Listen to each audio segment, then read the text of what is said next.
आज जो हमारी मीटिंग थी इसमें हमने बहुत डिटेल में चर्चा की। जो हमने 4 कमेटियां बनाई गई हैं, चारों कमेटीज़ के माध्यम से जो रिपोर्ट्स उन कमेटियों की, उसमें क्या क्या प्रोग्रेस है, कहाँ हमारे पास कहीं कठिनाई आ रही है, दिक्कत आ रही है, उसकी भी जानकारियाँ ली।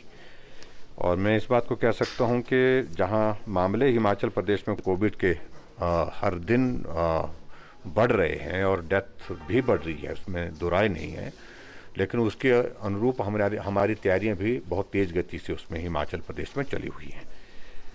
मैं ये कहना चाहूँगा कि अभी जो हमारे पास जो बेड कैपेसिटी है वो 3080 के लगभग है ये इसमें। और उसमें जो है जो ऑक्सीजनेटेड जो बेड है हमारे पास 2515 के लगभग है। और उसमें एक साइजेबल इंक्रीज़ की है हमने। और अभी ये भी मैं कहना चाहता हूँ कि 1100 बेड जो है विद इन फ्यू डेज, एक हफ्ते के अंदर अंदर जो है वो जो प्रोसेस चल रहा है हमारा नए बनाने का, नई जगह, तो वो भी हमारे पास अवेलेबल हो जाएंगे। दूसरी बात मैं ये भी कहना चाहूँगा कि ऑक्सीजन के हमारे 2 प्लांट जो है हमने उसमें शुरू कर दिया, अपने चंबा भी शुरू कर दिया, हमीरपुर में शुरू कर दिया।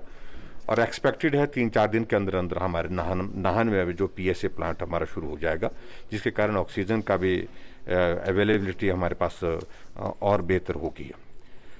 ये भी बड़ी बात जो है वो महत्वपूर्ण हमारे लिए है कि जो टोटल हमने जो है 25 मीट्रिक टन जो है स्टोरेज कैपेसिटी इन दिनों में, कुछ ही दिनों में 25 मीट्रिक टन जो है ऑक्सीजन की स्टोरेज कैपेसिटी हमने हिमाचल प्रदेश में इंक्रीज़ की है, बढ़ाई है। और उसमें सिलेंडर्स और सारी चीज़ों को लेकर के मिला करके इस प्रकार से, ताकि हमारे पास ऑक्सीजन की कमी हिमाचल प्रदेश में ना हो।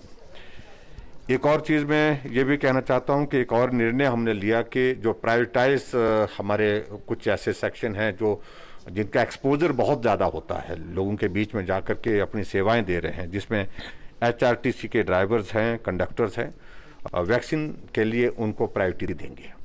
उसमें एचआरटीसी ड्राइवर्स, कंडक्टर्स हैं, प्राइवेट ट्रक ऑपरेटर्स हैं, ट्रक के ड्राइवर हैं, और बसों के ड्राइवर्स हैं, और कंडक्टर्स हैं।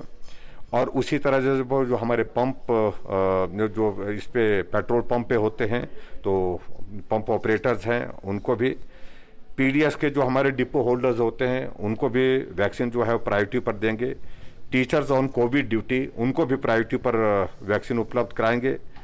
बैंक में, बैंक वालों के हमको काफ़ी लोगों से हमसे इस बात के लिए आग्रह आ रहा था कि भाई बैंक के लोग सीधे जो है वो पब्लिक कांटेक्ट में रहते हैं, इस सूरत में वहाँ पर उनको भी ये सुविधा उपलब्ध होनी चाहिए। बैंक के जो हमारे कर्मचारी हैं उनको भी इसमें शामिल किया गया है।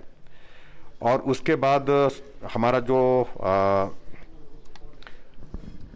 फूड एंड सिविल सप्लाईज और स्टाफ ऑफ ट्रांसपोर्ट, ये इनको भी हमने प्रायोरिटाइज किया है। और उसके साथ में केमिस्ट, लोक मित्र केंद्र, ये इनको वैक्सीनेशन के लिए इनको प्रायोरिटाइज किया है, ताकि ये जो वैक्सीन का अभियान हमारा ठीक प्रकार से जो चल रहा है उसमें इनको प्राथमिकता दे करके इनको वैक्सीन के माध्यम से इस कोविड के संकट से इनको बचाने में हम प्रयत्न कर रहे हैं। एक और इम्पॉर्टेंट चीज़ हमने हिमाचल प्रदेश में तय की है कि जो जितने भी हमारे हिम केयर के और आयुष्मान भारत के अंतर्गत जो लोग कवर्ड है, उनका जो है प्राइवेट हॉस्पिटल में भी उनके ट्रीटमेंट की व्यवस्था जो है उस तरह से फ्री ऑफ कॉस्ट उसमें होगी। और वो एक नई शुरुआत है, नई एक पहल हमने इस प्रकार से की है, ताकि उन लोगों को मदद इस प्रकार से हो सके।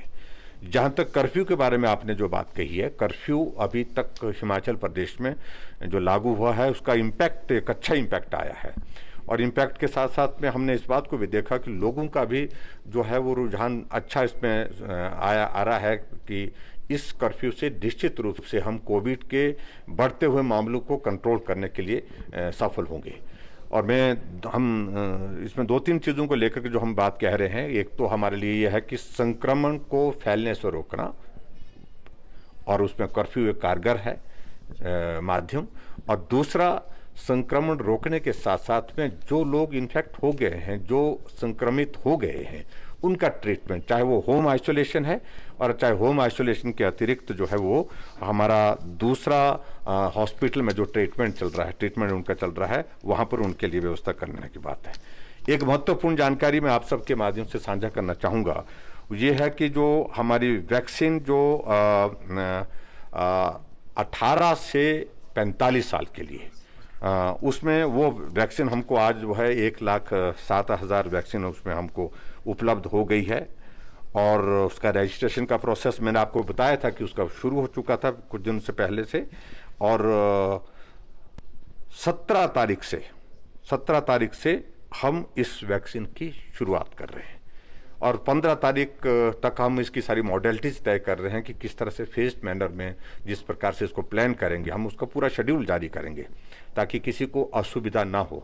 लेकिन इसमें फर्स्ट कम फर्स्ट सर्व ये हमने सुनिश्चित किया है। जिन लोगों का रजिस्ट्रेशन पहले हुआ है उनको जो है वो वैक्सीन दी जाएगी और उसका एक मैकेनिज्म डेवलप करने के लिए हम कोशिश की है कि उसमें जिन लोगों को वैक्सीन के लिए मैसेज आएगा वो आएगा। अदरवाइज उसको एक साथ क्राउड की शेप में इसको मैनेज करने के लिए कठिनाई आएगी। उस सूरत में इस प्रकार से रहेगा कि जिनका रजिस्ट्रेशन हुआ है फर्स्ट कम फर्स्ट सर्व मैंने पहले कह दिया, और उसके बाद वहाँ जिसको मैसेज आएगा वो जो है वो जो हमारा सेंटर होगा, वैक्सीन सेंटर होगा,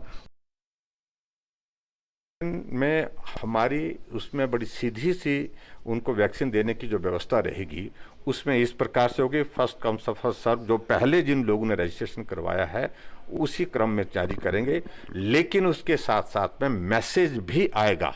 मैसेज आएगा तो उसके अनुसार वो वहाँ पर उपलब्ध हों, उस दिन आए वैक्सीन करने के लिए जिसको